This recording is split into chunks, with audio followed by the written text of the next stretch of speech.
Welcome to the Live Up Podcast, where we revisit the movies from our youth to see if they live up. Quick note on how this will go. We will review, discuss, and score the movie in question to see if it lives up to us as adults and whether it would live up to kids today.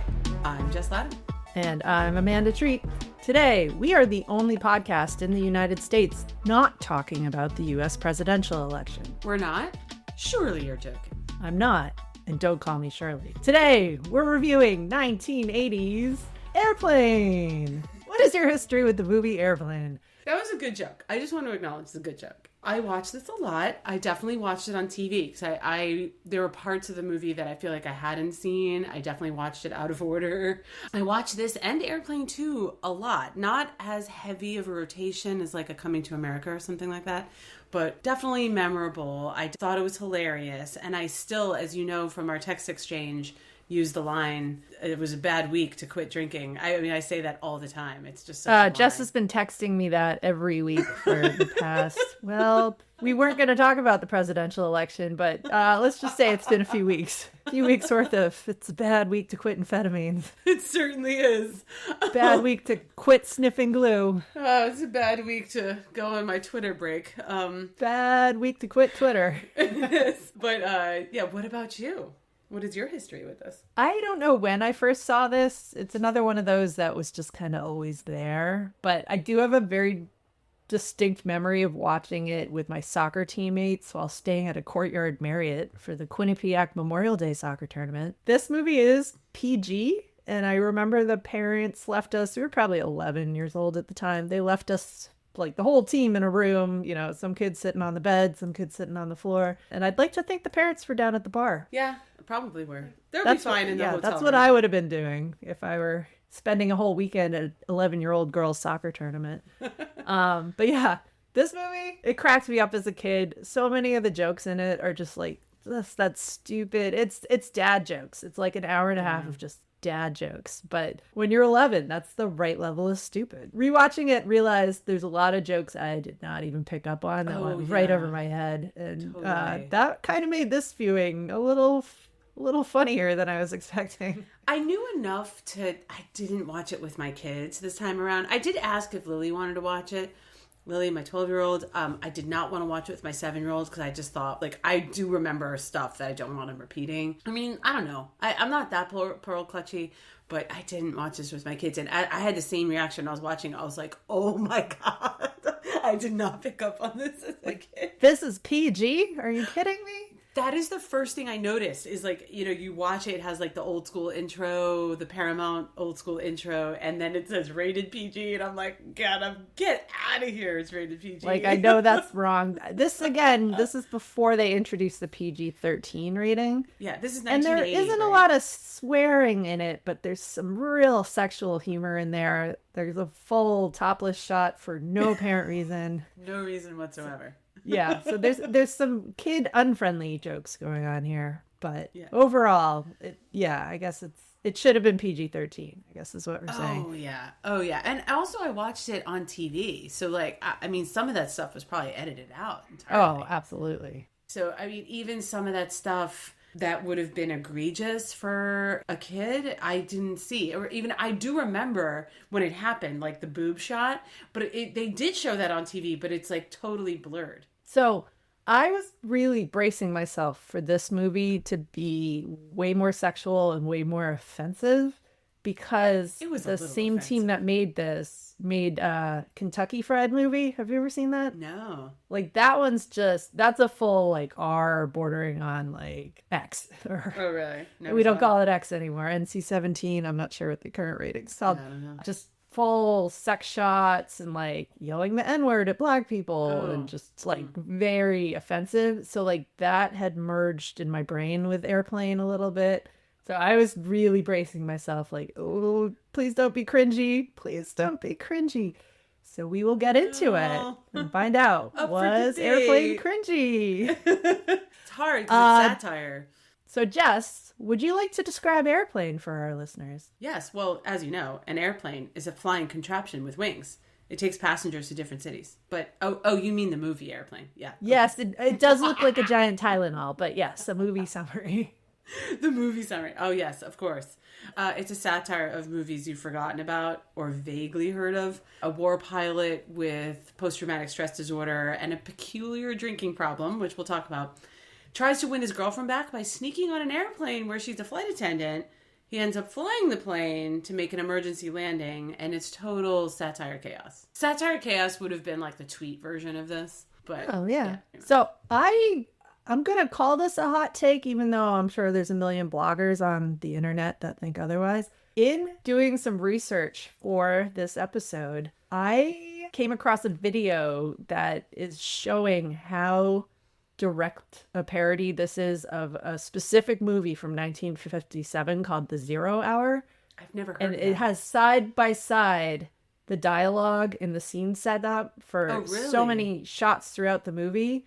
And they're using the exact dialogue from The 0 Hour. Oh. They're using Ted Stryker is the same character, and it's the same plot of a man trying to win back his partner, and she's on this airplane, and then the fish goes around and Was that a popular movie in the 50s? No. So it's a B movie. Okay.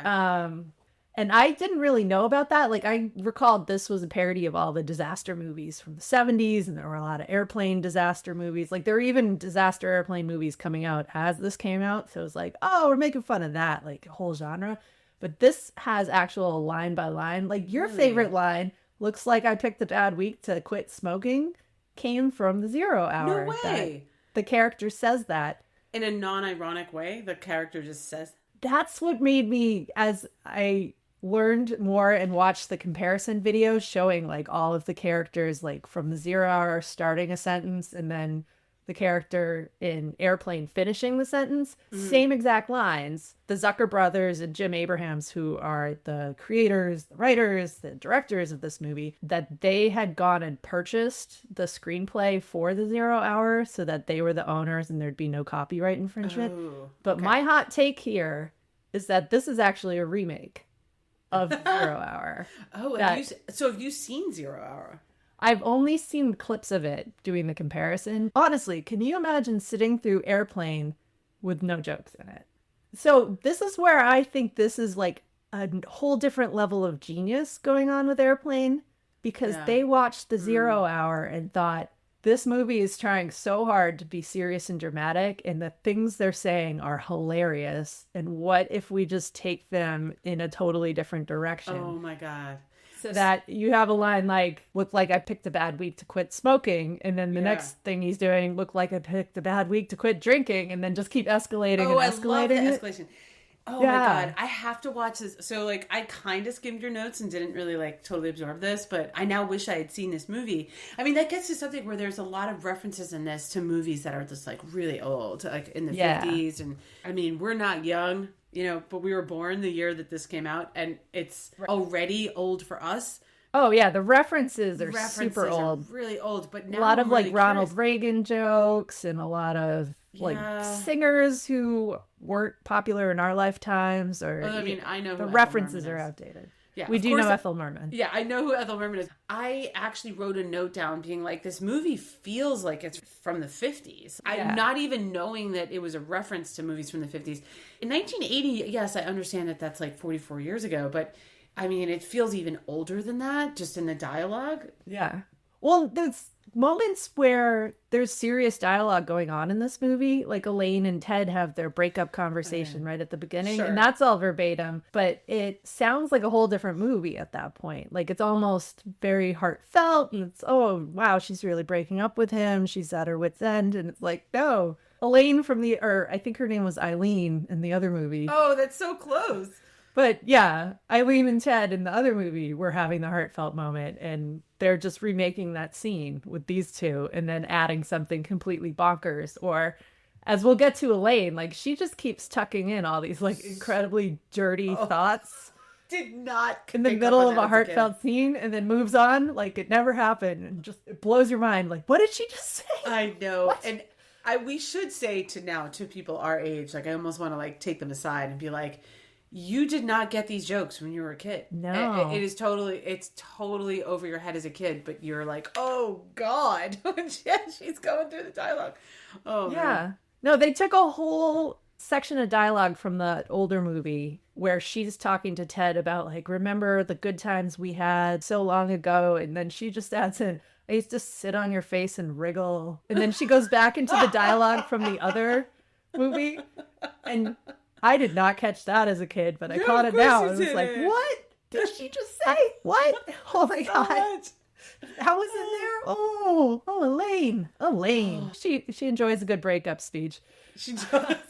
So yeah, and actually one of the other funnier bits that they stole from the 0 Hour movie is the co-pilot is a former professional athlete who's a football player, but like it's a fake one for this movie, the 0 Hour. But that reason they put Kareem Abdul-Jabbar in there as the co-pilot is the same, like, oh, you're an athlete. Like, to have that moment in there. Oh, that's so funny. So I really wonder in 1980 whether people really knew that this was a reference. Probably not, because it sounds like this was just a B movie that, so they just used it as source material. They didn't have home video back then, so people wouldn't be able to go rent the original. And yeah, so I'm sure this all went over most people's heads, and they're like, look at this zany airplane movie about people getting sick on fish, and that guy who's nervous has to fly the plane. Totally was a movie from 1957 that they bought the rights to so that they could remake it.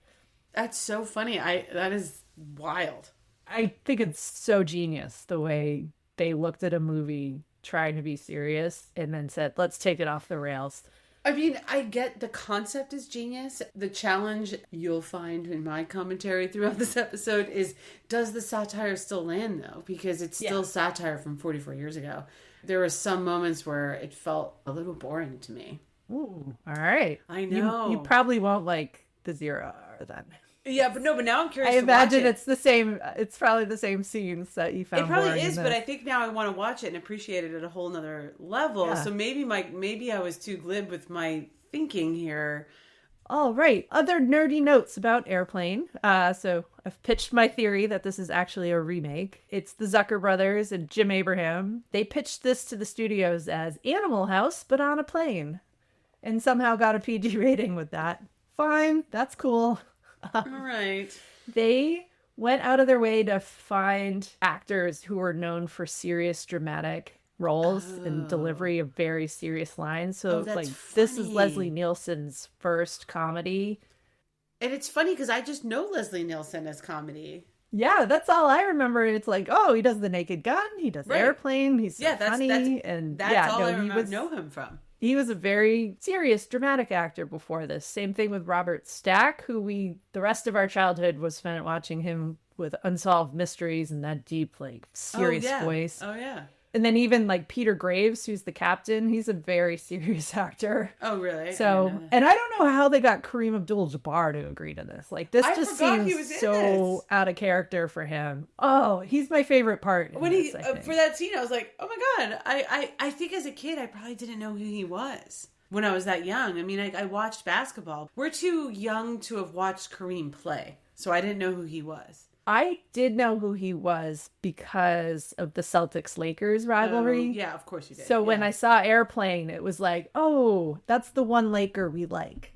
And he had a good skyhook. He also had a really good skyhook. And he wore goggles. And like one year I injured myself and had to wear goggles while playing soccer. And everyone called me Kareem Abdul-Jabbar, which, that's not an insult. I'll take that. It isn't. He's classic. We love him. I love him. I mean, he does as a person and all that stuff. He's great. But I completely forgot that he was in this. Yeah. I don't know how they would have handed him this script and had him go, oh, okay. Seems so out of place with like his character, his seriousness on the court, his whole persona, even like his activism. It's like, what are you doing in the movie? Airplane. Wow.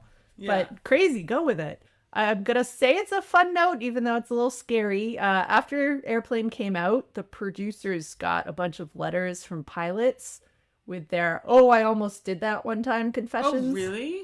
in the particular instance was how close so many pilots have gotten to crashing through the window of the airport, like they do right at the beginning. Oh, that's funny.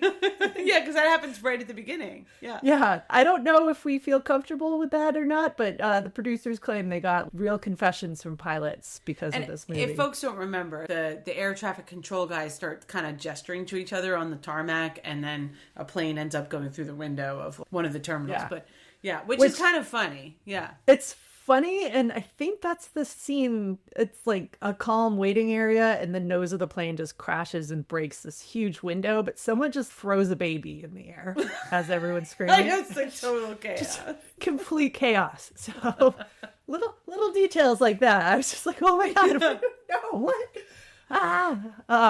Another random thing that they did for this, they got the actual voiceover people who do the instructions for the PA at LAX to do that beginning intro where they're like, the white zone is for loading and unloading passengers only. Yeah. No, the red zone. Those are the actual two people who do it. That's so funny. Or at the time it was, and that they're actually a married couple. So the fact that they go off on that whole bickering thing about getting an abortion, just like, oh my God. How did you get them to agree to be in this? Like, what is happening? This is one where I completely forgot about this, or it went over my head as a kid. So if folks don't remember, if this is the opening scene, they're painting the airport as its own satire of chaos. And as you were saying, Amanda, like it's, they're just like the overhead kind of mechanical voice saying the white zone is for this, the red zone is for this. And then the white zone and the red zone voice start arguing, and then all of a sudden shit comes up like, you wanted me to have an abortion, and it's like it's all happening in their like mechanical voice about the white zone and red zone. It's actually pretty funny,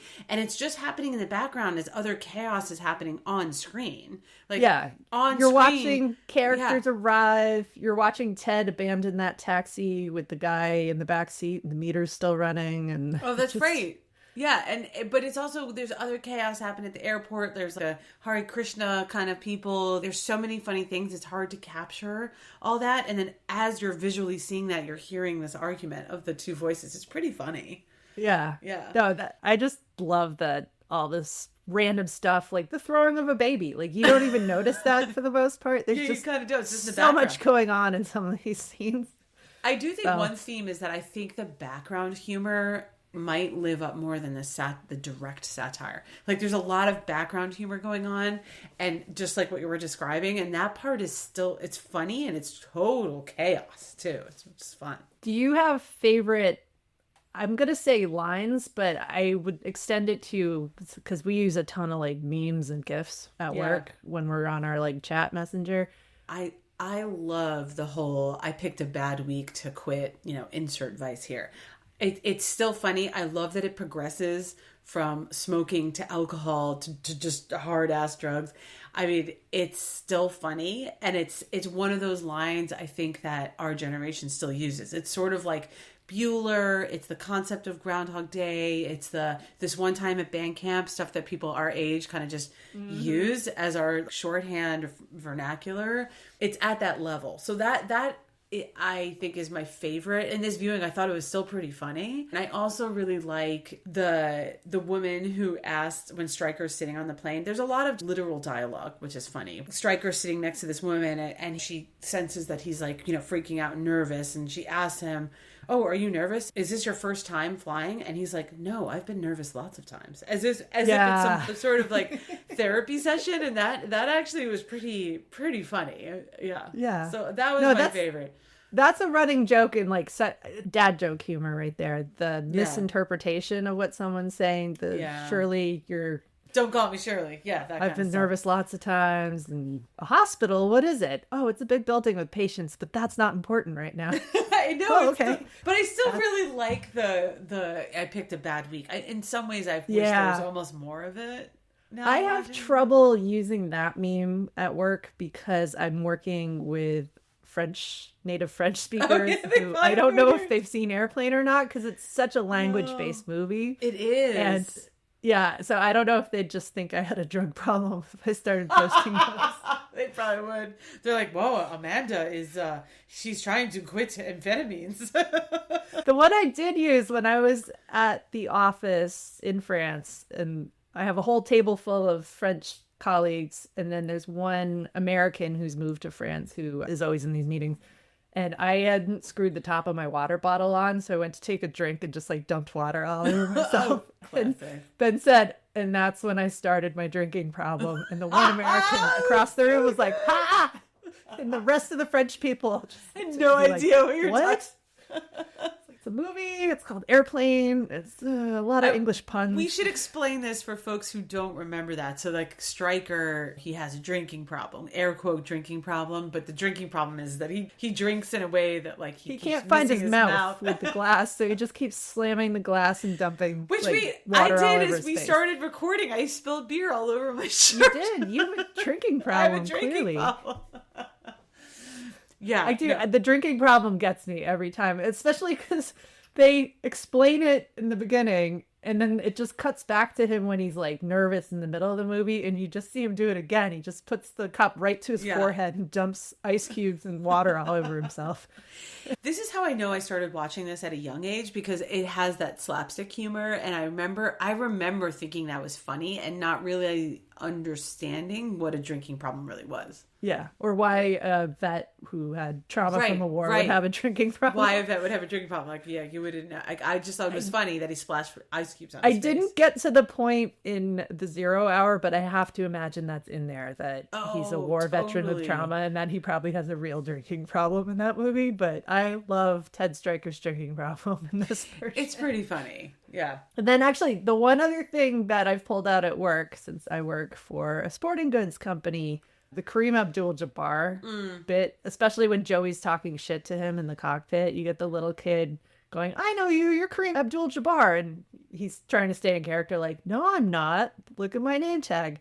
And they have this whole back and forth where the kid just starts insulting him like, my dad says you don't try very hard. And like, yeah, I know. It just builds and builds and builds, and then Kareem explodes. And he was known for his temper, if I recall. Like, I don't trash know. talked and like got angry. Yeah. And he just like grabs that kid and is like, listen. And I read that he scared the shit out of that kid. Oh, really? That's funny. Because he just comes on so intensely, so quickly, and I would be scared if Kareem Abdul-Jabbar was threatening me. That's true. This reference is old. I mean, it's an old, super old reference, super specific to, you had to know the kind of shit people were like writing in the papers about Kareem Abdul-Jabbar. Yeah, I would imagine that if I were watching this with my kids, I'd have to be like, that's a famous basketball player, and explain who he is. But I don't even remember the nuances to know that whether he had a temper or whether that was what people criticized him for. I mean, at this point, my kids think, Michael Jordan is some old guy. I mean, LeBron James is old to them because he's at the end of his career. So for kids, I'll say for anyone younger and even our age, I mean, that is such a dated... I wasn't even getting it. I wasn't even getting the humor, and I watched a lot of basketball when I was a kid and when I was growing up. I was a big Knicks fan. I don't think I would get that, because I think even at age, my young age of 44 is still too young to truly remember that that's what he was known for. Yeah. I think this shaped my opinion of his basketball playing more than his basketball playing shaped my opinion of his performance in this movie. Hey. Well, let's dive into the other characters. We like to go through the movie character by character. Mm-hmm. For this movie, let's start with this version of Ted Stryker and this version of Elaine Dickinson, the couple that is breaking up through the entirety of this movie. Yeah. Played by Robert Hayes, Julie Haggerty. I still see her in things. And she's still funny to me. Yeah, she pops up as like the older mom now in different rom-coms and random places. Yeah, I mean, they're sort of, and just as we had mentioned in my amazing plot summary, so, they're about to break up, and Stryker's conversation with her about their breakup, like, reminded me so much of the conversation we had about Jake and Lynn in Major League. So, like, in Major League, Jake shows up to the library where Lynn works, and you're like, what the fuck is this guy doing? Like, what's kind of like weird? I mean, it's like a totally different context. So it definitely reminded me of that. And I realized it's a satire. Yeah. But I couldn't get that out of my head, thinking like, oh, here we go again. Yeah. But guys just showing up at your workplace. Guys just showing up at your workplace, buying tickets for the plane you're working on. I remember really thinking Stryker was cool as a kid. I thought he was funny. I thought he was super cool. I think we're going to disagree on this, but I thought he was kind of annoying as the hero. I found him to be kind of bland and not He's that a funny. very flawed hero, and definitely as an adult watching him use every other character as his therapist in this movie. Like, That is he's funny. he's a sad sack of a character. He is. Like, just a little mopey, and like just has a very sad look in his eyes, and he's freaking out half of the time. And yeah. I mean, I still think he's a good flawed hero. I wasn't as annoyed by him perhaps as you were, but he definitely is. When you see him as an adult, you're just like, oh, ooh, that guy's a drag. Yes, it's exactly Which how is it felt. why Elaine is breaking up with him. Like, she's just had it with this guy. Elaine, you could do better. This guy is. You know what, though? They do have that very cool scene, though, when we met flashback, where they're in the bar. Cool. Would we call it cool? I think that's hilarious, because he's sitting at the bar, he sees her dancing with a guy who's about to get stabbed, and that part is funny. yeah, so he's not in like a panicked, sad place quite yet, and he just gets up on the dance floor and rips off his military uniform, and he's got the whole John Travolta Saturday Night Fever outfit on. And I like that. I found that whole flashback super charming between the two of them. There's still chaos going on everywhere else in this bar. Yeah, I totally agree that the funny parts are when Stryker is basically in a literal way using all of the passengers sitting next to him as his therapist. And there is like a running joke where they start to commit suicide first because they're so bored. They can't listen to him anymore. They can't listen to him anymore. He's literally killing them with his He's stories. literally killing them, which is definitely a joke you would not make in 2024 in terms of you don't make fun of suicide. But, you know, there is something funny about the guy who just talks on an airplane and doesn't shut up and is annoying. So I totally think that's still funny. The flashback scene, I had the polar opposite reaction. I thought it was really dumb. But first of all of the references are old. So it sort of feels very World War II-like, this is where I was confused about the timing of the movie. I know, that was throwing me off until I read the notes on the Zero Hour, and that's set, and that's a post-World War II airplane ride. So that's why I think you're getting this 50s vibe. And the timing doesn't line up. You wouldn't have a guy in 1980 be a World War II vet. It's definitely clearly World War II vet, but it takes place in 1980. So this flashback feels very like 1940s. But then they start doing the Saturday Night Fever thing, and I had to be like, oh, what is this again? Oh, yeah, Saturday Night Fever. I've seen Saturday Night Fever, but like the reference is so old, and then it goes on forever. So I actually felt a little bored by the scene. They actually sped up the Bee Gees Staying Alive for this scene so that they could play the entire thing, but it wouldn't be as long as Saturday Night It didn't Fever. land for me. It felt really boring, and I was thinking that there's probably other references to movies from the 50s within this scene that I didn't get. There's no way it would land with a younger person. Oh. Would they at least like the chaotic, nonstop Girl Scout knife fight that's going on throughout this? Because that was cracking me up. Just like the comic timing on that, like it starts and they throw one of the Girl Scouts into the jukebox, and that's how Staying Alive ends up playing. But then they do the dancing, and then they cut back, and there's just like a body being thrown across the room again. It's so stupid and silly. I still like that. So I think that my 7-year-old would love it. It was funny at first, and then the joke just went on for too long for me. Yeah. I think this was my challenge with scenes like that, is that there are other comedies from the 80s that are satires that are still funny, and this wasn't one of them for me. Oh, okay. This scene wasn't one of them for me. We're totally opposite on this one. Okay. Yeah. Oh, I'm such a Debbie Agree Downer. to disagree. Agree to disagree. You know, it's like how I found Kevin Bacon in Tremors charming, and you thought he was an idiot. I thought he was just meh. Yeah, guy's an idiot. Although he dressed very well for somebody who's just been battling. A well-dressed, handsome idiot. Yeah. Any other thoughts on Ted and Elaine? So I did think that Elaine played "quote unquote" the straight man really well. I think she does. You had mentioned like her hilarious lines that she just throws in there, super deadpan. And one line I like is like they're just talking, and she's like, "I remember I rented a cottage. It has mirrors on the ceiling," and then they move on to something else. And she just keeps talking, and they don't dwell on any of the like completely screwed up things she's saying. And she says it, and this happens for the whole movie in various scenarios, in the cockpit, in the cabin, and it is actually still pretty funny. And I think that she as the straight man is very funny. No, and she says everything with just the sweetest voice. Yes, it's so the you don't. sing-songy. Yeah. I can see why child us did not pick up on any of the really dark, None of dirty that. stuff she was saying. None of it. Yeah. And I would venture to say that I think that my daughter might have picked up a little bit on that, but she's 12. Yeah. Anyone like 10 and under, they're not going to even know what she's talking about. She's kinky, but yeah, she's got that librarian kink. Yeah. I don't even think I remembered much about her as a kid, whereas like I felt like it was almost the reverse watching it as an adult, where I found her to be still very entertaining and Stryker to be really meh. All right. Maybe it's the time in the podcast where I have to remind folks that I'm the resident lesbian of the hosts. So, maybe that has something to do with it. She did give us our second episode in a row Tupperware sales reference. I noted that because that showed up in Aladdin too. Oh, that's at the right. beginning, the merchant's trying to sell Tupperware to the audience. That's true. Yeah, her She's pyramid doing a scheme. Tupperware party while they're on the Peace Corps in Africa. Yeah, this goes to one of the flashback scenes, and I thought that was actually kind of funny. I was watching this with my husband Jeremy, and she holds up that yellowish container that's, I don't even know how to describe the shape of it. It's kind of like tall but oval shaped.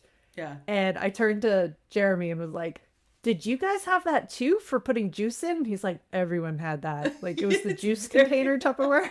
Yes. Everyone We used to mix up like pineapple juice in it. Or Ooh, living on the edge, Amanda. amazing. Like kudos for selling Tupperware in this movie. All right. So the two of them get on the plane. She can't talk to him right now because she's supposed to be doing her job. They hand out the food, half the flight, and all of the cockpit crew get immediately sick from the fish. And we have to bring in Dr. Rumack, played by Leslie Nielsen. Yeah. Who is a legend. Oh my God. Is he still Leslie around? Nielsen. Is he alive? No, he passed away, I want to say early 2000s. Oh, okay. Yeah. All right. He has one of those faces where it's like Steve Martin. He could have been 39 in that role. I don't know.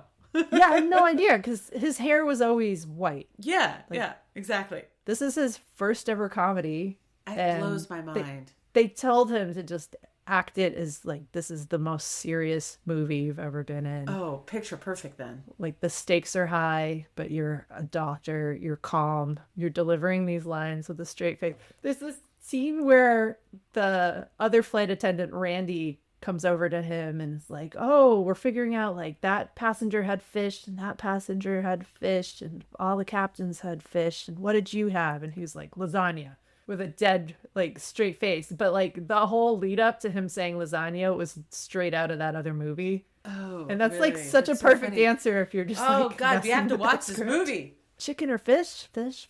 No, I had lasagna. Lasagna. He was pitch perfect casting. My memory was him, Stryker, and I picked a bad day to quit amphetamines guy. Like Nice. Those were the three characters that I remembered.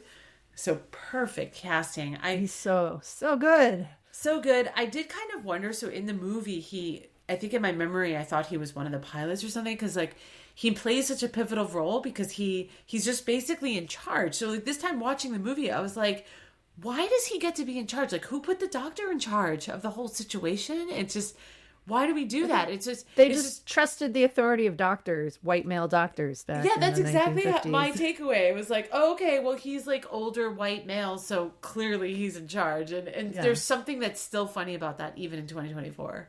So, A little bit, yeah. a little bit. It's something still a little bit funny, but I thought his lines are so deadpan. He's the one, listeners, if you don't remember, who tells people to stop calling him Shirley. Every time somebody says Shirley. this Surely will you're happen. joking. Yeah, and he says Surely it you in such a can't funny be way. serious. Yeah. And his deadpan comes across, I think could come across for younger viewers. I venture to say my kids would think he was funny. He has a line right at the end that I almost tried to use on one of my French coworkers is leaving the company and said goodbye yesterday is his last day. And people were posting memes from all over the place. And I almost pulled out the good luck, we're all counting on you that he says at the very end after the movie's over.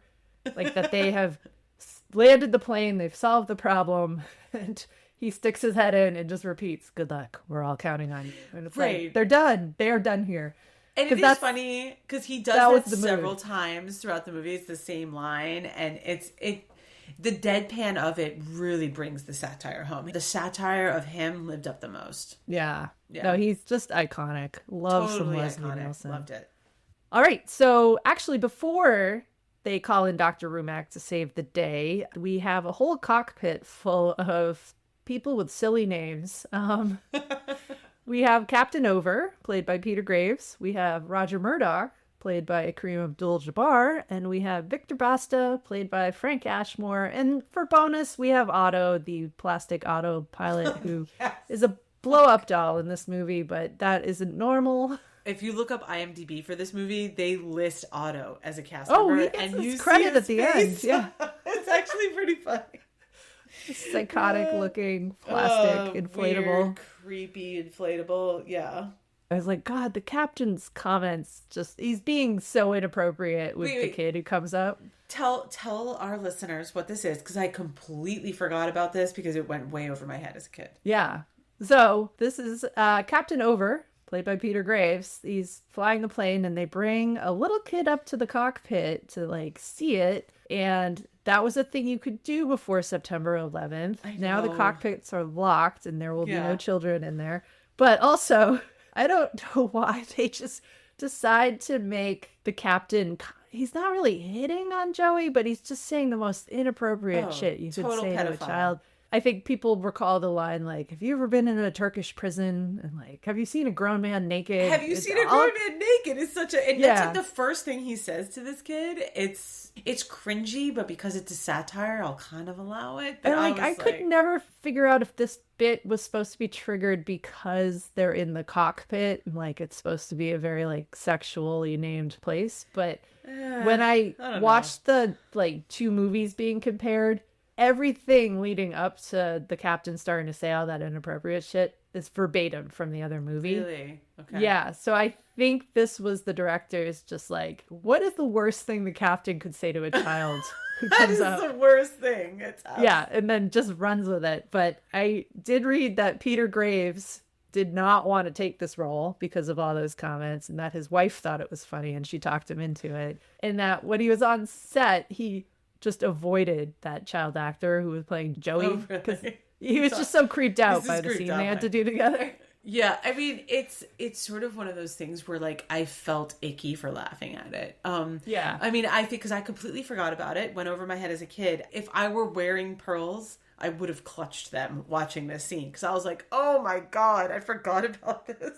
And the goal is to be wildly inappropriate. Like wildly. They want this to be wildly inappropriate. And I don't think you would make fun of something like that in 2024. I really don't think you would. No, it's so icky. It's so icky, but it's a throwaway. It has nothing to do with the plot. Like Joey and the pilot are completely non-entities on some level. So that's what makes it kind of like, I felt weird about laughing, but I laughed. There are funny moments, though, where they're all talking to each other because, you know, their last names are, we've got a Captain Over, but they end all their calls with Over.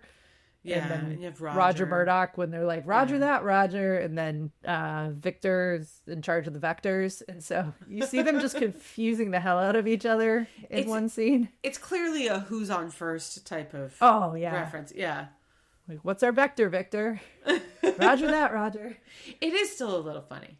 Yeah. So yeah, they're in the cockpit. Unfortunately, they all eat fish. And actually, I thought it was very funny when Dr. Rumack is describing the symptoms of this food poisoning from the fish in front of the captain who has just eaten the fish. Yeah. And he starts feeling everything that's being described to him in the most dramatic, heightened way possible. Wildly dramatic. Yeah, like you start getting the sweats, and it's not just a little sweat; it's a downpour. Like they hooked up forehead. A little hose sprinkler to his face. Yeah, so funny. Yeah. So yes, we have to drag all of them out of the cockpit and up the aisle with none of the passengers noticing. That there was something funny about that. I mean, again, this is where I thought the background humor was actually sometimes funnier than the satire humor because like chaos is going on in the cabin. You have Stryker using his seatmate as his therapist while a flight attendant is like literally pulling what looks like a dead body of the captain through the cabin. Yeah, and they're on the PA like, oh, if you look out to your left for just passing over the Grand Canyon, like, the bodies are being dragged up the aisle. So that's like the background humor that was still very funny. All right. Well, that's our crew that is quickly not our crew, but then we've got our team on the ground who is receiving the distress calls and has to get this plane with no captains landed in Chicago. We have Captain Rex Kramer, played by Robert Stack. We have Steve Makrowski, who's got all of these things he's quitting this week, played by Lloyd Bridges. He was great. We have Johnny, played by Steven Stucker. And then we have Gunderson, who is such a slight thing in this movie. But the moment you notice it's Jonathan Banks, who played Mike in Breaking Bad, you don't unsee it. I noticed. I was like, oh my God, he's going to kill everybody. So you put that in the notes. I was like, get the fuck out. Yeah, he looks so young here. But the second he's got a line of dialogue, you go, oh, that's Mike. That's Mike. He's whacking somebody. Yeah. This is what he did before he became an assassin. But this is the star of the show to me is Lloyd Bridges. I mean, there wasn't enough of him in this because I felt like similar to when we reviewed Pee-wee, where we felt like Large Marge. If you told us that Large Marge was in the movie for an hour, we would have believed you, but it's just a minute. I feel like the same way about Lloyd Bridges, and he's the guy that's like, oh, I picked a bad week to quit such and such. To me, he was like equal in star to Stryker in my memory. So when watching it as an adult now, I loved him in it, and I felt like there wasn't enough of him. Yeah. I mean, he does so much with the few lines he has. So much, yeah. Yeah. He's fantastic. He's barely in it, but he leaves an impression. Yeah. The person who was my favorite as a kid, and I would have thought had a lot more time in this movie, was Johnny. Oh, he's so funny. I've never seen this actor in any other movie. No. I'm sure he's in other things, but they just let him ad-lib just crazy background shit. I always remember this movie for the scene where he unplugs the lights on the landing strip. Oh, yeah. And then goes, hee hee, kidding, and then plugs it back in. It's just like, why are they even letting him near the airport? Like, this guy is dangerous. Holy shit. Yeah, I loved the gay chaos going on. He is essentially drives the background comedy in this. Like, he's doing laundry in the background. He's talking about sales at Macy's. He's unplugging the lights. And it has nothing to do with the actual plot of the movie. He's the one of all the kind of drifting puns they do, like, hospital, what is it? Well, it's a big building with patients, but that's not important right now. He's got the final one at the end where they're like, the plane's going down. What does it look like? And he's like, well, it's big and it's white and has wings. It kind of looks like a giant Tylenol. Yes. And they just leave it at that. But I remember even as a kid, I was like, ooh, an airplane is kind of shaped like a giant Tylenol. It kind of is. It's kind of accurate. Oh, yeah. Nailed it, Johnny. Nailed it. Yeah. He is the ultimate chaos Muppet in this office. He totally is a chaos Muppet. I appreciated him. And yeah, I like some Johnny. There was also just enough of him. Crazy. It wasn't too much to be stupid. It was funny. I could see him getting really annoying if you actually worked with a person like that. Oh, he is like Ned Ryerson, essentially. Yeah. A gay version of Ned Ryerson. Yeah. Gay, chaotic Ned Ryerson. Yeah, essentially.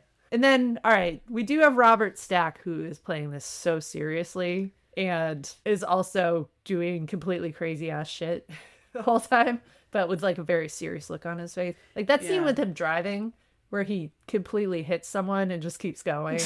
They show like the cyclist like flipping off the hood of his car and he's like delivering dramatic monologue. Yeah, he's like has a monologue at that point, a total soliloquy, but I didn't even remember him from when I was a kid. I was like, oh, this guy, I think I remember him, but Lloyd Bridges was so outsized in my mind that like to me, he wasn't memorable to me as a kid. I thought he was still funny. I watched a lot of Unsolved Mysteries when I was a kid, so I knew who he was from that.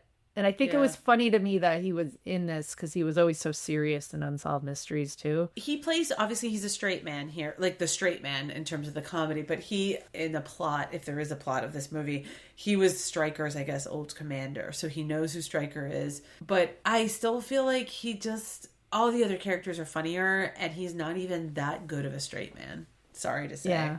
At the end, there's a scene where Rex Kramer is talking into the microphone to Ted, and they once again lift the exact dialogue from the other movie. Funny! I can't believe we got to see this movie. But so the joke that they're playing is that he tells Ted, like, that was the worst landing I've ever seen, but some of us want to buy you a drink, and Ted and Elaine leave the cockpit and he just keeps talking, which is not from the other movie. Oh, that is But kind the of stuff funny. he's saying just goes so off the rails.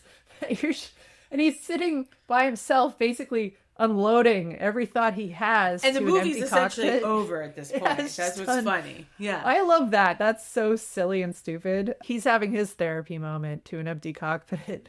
One more Robert Stack thing. So he was, I think, 60, 61 when they're filming this. Yeah. And he enters the airport after his chaos car ride and keeps getting approached by all these religious people who are trying to get him to like sign up for stuff. And he finally just starts punching them and fighting them and like flipping over. He did that whole sequence. Like he didn't get it because I was looking for a stunt guy because he like flips over and like high kicks someone at one point. And it's actually 60-year-old Robert Stack like That's doing awesome. all of the stunts. I thought that was hilarious because I genuinely was looking for a stunt guy like cut in the middle. Yeah. Yeah, good for him. Good for him. And that is He's kind like, of I would funny. love to punch some people in an airport. Yes, Yeah. sign me up for this movie. Yeah, and it's like, you know, that was a running shtick in the movie is that there's these like people that are like, buy a flower for this cause, and then the causes that people are coming up to people about are just getting more and more ridiculous, and you know, but just as part of the Another satire. pre 9/11 thing, you could just know. walk into an airport. There's a lot back of then. pre 9/11 stuff that you notice, and I actually don't Yeah. think you joke about a plane landing anymore. I mean, I guess there have been movies about it, but I don't think you would do. I think it's still too soon in a weird way to do a comedy about it now. Yeah. Yeah. Yeah.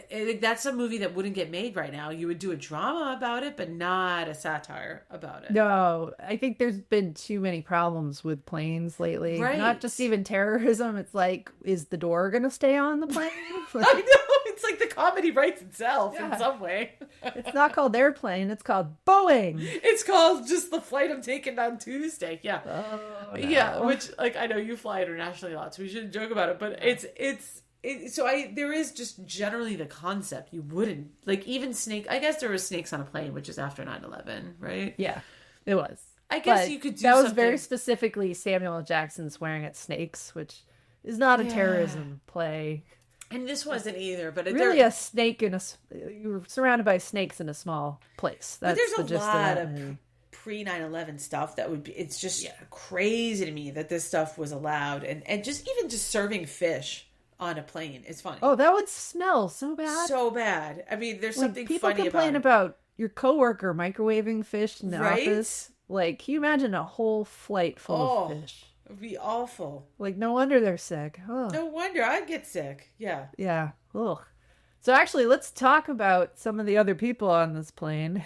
Total chaos Muppets all So over much the place. chaos. Oh, I don't even know where to begin. Oh, we mentioned Randy the stewardess, and she's just like genuinely nice. She nearly kills that kid who's on like a Oh, right. stretcher, but you know, aside from that, she's The stewardess was funny, and there was this one scene which is like painfully still relevant where she's crying for it's completely random. She's crying because she's 26 and not married yet, and then there's another character in the whole plane ride that's a miserable wife, and she was like, you know, well, at least I'm married, and then you know, of course, the 26-year-old just starts bawling. yeah, because she's got this whole fear of dying alone thing. Right, exactly. And in a weird way, and maybe a sad way, I feel like that you could pull off that joke in present Yeah, day. that still landed. That was funny. still landed. It was still kind of funny. Yeah. So the wife there, and her credit there is Mrs. Hammond or something. Yeah. So she's got this whole bit where they're making fun of a very specific coffee commercial I didn't from get the 80s. it. That's online. Like you can find the old You've Been Coffee commercial where All right. Good plug for our socials. I'll post it. we'll put that up too. At Live Up Pod. The gist of the commercial is the couple goes over to another couple's house and the husband drinks the cup of coffee that the other wife offers. And then you have this mental note from his wife being like, he never drinks coffee at home. And Oh, I was wondering it's what that the was from. it's the actress from the commercial playing this character. Oh, that's funny. And it sounds like it was almost a coincidence in casting, but she was like, oh yeah, no, I'm very good at that line.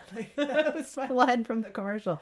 But yeah, she's freaking out because he drinks extra coffee on the plane. But then when he starts vomiting from the fish, they cut to her just being like, he never vomits at home. So they're just like keeping the bit going. I thought it was funny, but I could tell that I was missing something. Like there was some. Yeah. This is where the satire is just too old. We're too young for that coffee commercial. That satire stays exactly in the time it's supposed to stay in. It's a time capsule. Yeah.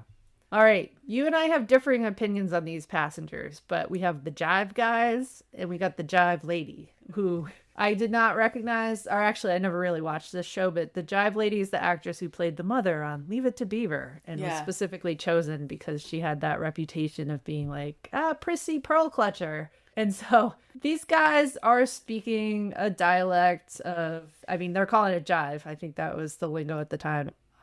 We don't even have dialects like that anymore. No, and there are subtitles under them when they're talking just to each other. And I know that in and of itself is supposed to be funny. And I admit, listeners, I did laugh. They're using such heavy slang and such a heavy dialect. And then they're translating it into like very prim and proper, prissy language. Yeah.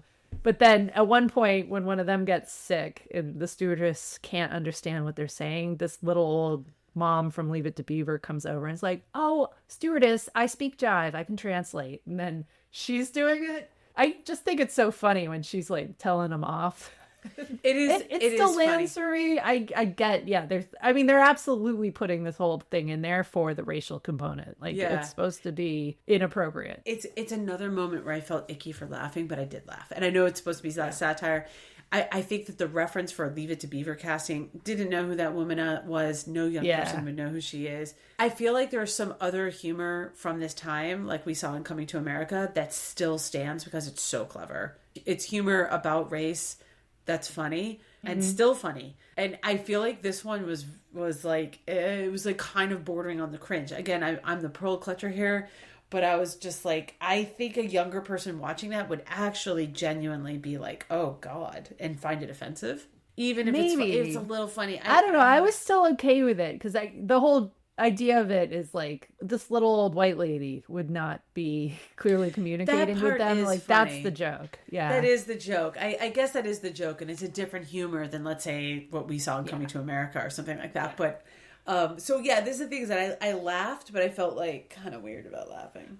I did read that when they dubbed this movie into other languages, they would go out of their way to find like very obscure dialects of different languages. Oh, so that interesting. Everyone on the plane is speaking German, and that, you know, these two guys are speaking some dialect of German that's only spoken in a town of like 1,000 people. Right. When they did all the translations, that they went and found very obscure dialects. That's and funny. That the audiences died laughing at this whole bit. Right. Because, yeah, these scenes, they were just like, you'd never expect two Black Americans to be speaking a very obscure dialect of German.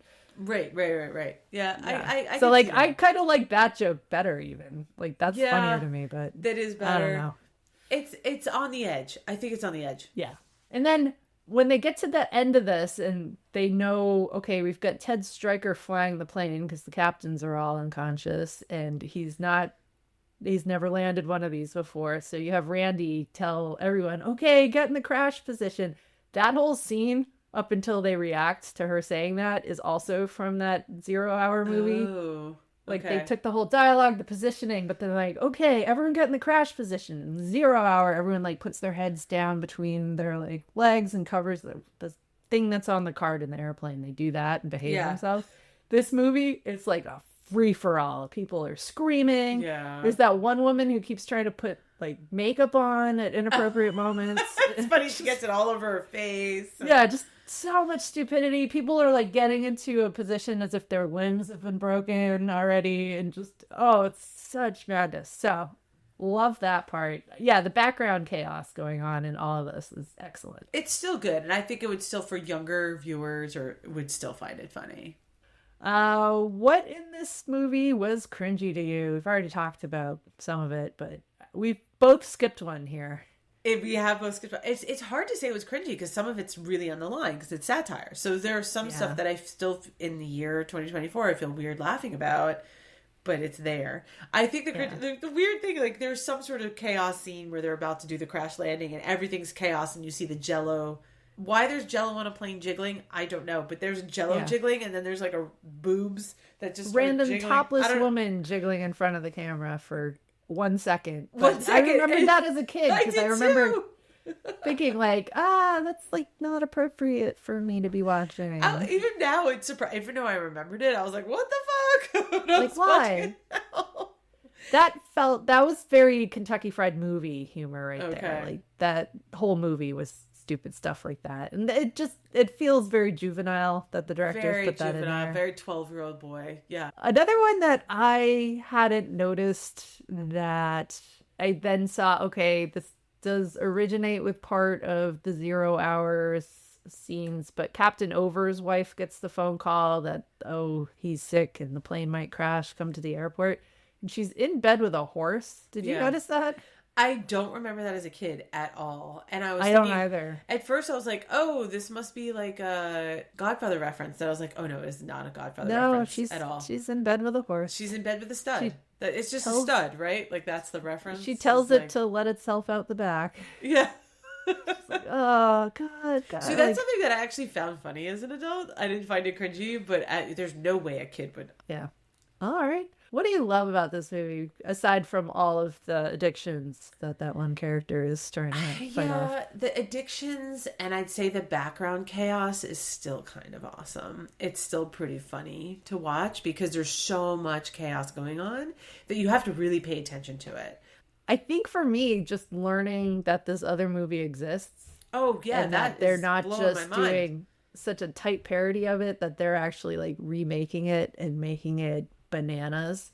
Yeah. Adding a layer now to me watching it, and I haven't even seen it. I am literally going to watch this movie 0 hour, and I find that to be really funny. It's terrible. But I'm sure, but I bet have a couple beers and watch it. It'll probably be really funny. Learning about the making of has just taken this to a different level than the actual movie. Right. Yeah. No, I wish I knew about this. Should have done my homework. Well, do we want to move to rankings? Let's do it. Let's rate. I don't honestly know where you're going to land on this. And that wasn't an airplane pun because it would have been funny. Oh, that's funny, actually. Yes, I don't know where I'm going to land. We're just going to keep going with the dad jokes. So if there's new listeners here, we're going to rate, if you will, 1 to 10, 1 being garbage, 10 being Princess Bride. We'll first rate it for does it live up to us as adults, and then we'll do does it live up to kids or younger folk today. I don't know. I wrote down a score, kind of. I'm curious. I kind of want you to go first because I feel like I need some influencing. All right. Well, my adult ranking, and once again, I looked at scores I've given other movies to see. It's cheating a little bit, but I'm going to give this a 6.5, which might be my favorite thing to give any movie as a rating. Me and my Amanda 0.5. is very fond of the 0.5s. Yeah. Okay, so above average, but not like in the great category. So I feel like I'm landing in the same place. I'm gonna go right down the middle as a 5. I could be convinced of a 5.5, but I feel like it's still pretty funny. Actually, you know what? Hold on a second.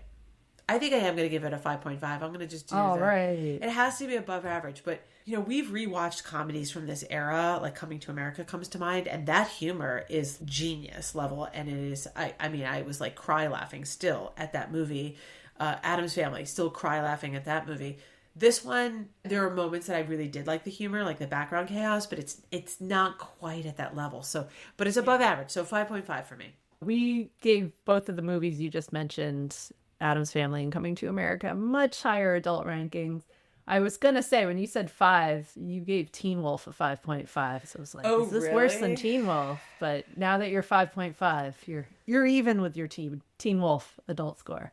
Okay, that makes, I feel good about my 5.5. I mean, it's... All right. Well, I don't know. This is where I'm struggling because now I'm kind of edging into a 6 just from this conversation because honestly it's been fun to talk about it. It has been. So I think I'm going to change my score to a 6. Ooh, all right.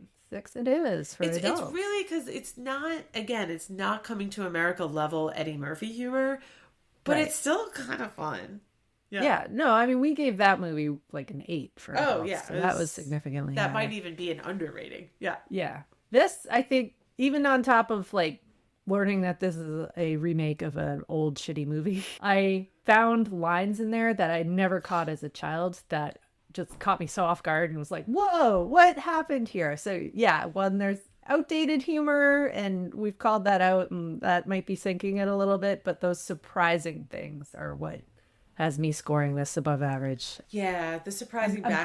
glad you went up to a 6. I That's did. cool. Yeah, this is like I'm getting influenced. So, okay, so that's like a 12 right. and a half. Yeah. Next is our kid ranking. So we imagine, does this live up to kids today? Same scale, 1 being garbage, 10 being Princess Bride. What do you think? And I did not watch this with my kids, as I've mentioned. Yeah, I know. I usually kind of lean on your kids' opinions to influence my ranking.